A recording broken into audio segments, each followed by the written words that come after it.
ay rated SPG. Striktong patnubay at gabay ng magulang ang kailangan. Maaaring may masiselang tema, lengguwahe, karahasan, sexual, horror o droga na hindi angkop sa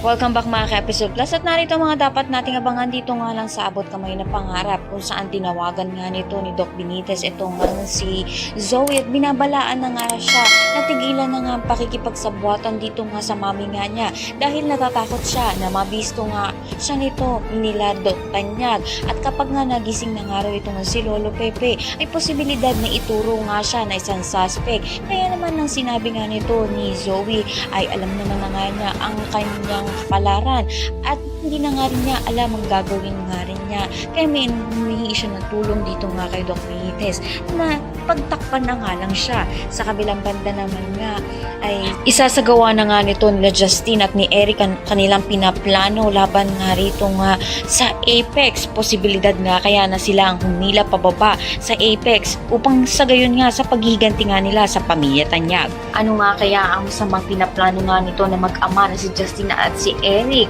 magiging kakampi nga kaya sila o kaya naman isa na naman silang kontrabida pumalit dito nga kina Zoe at kay Moira. Lahat ng yan abangan natin. Maraming salamat sa inyo.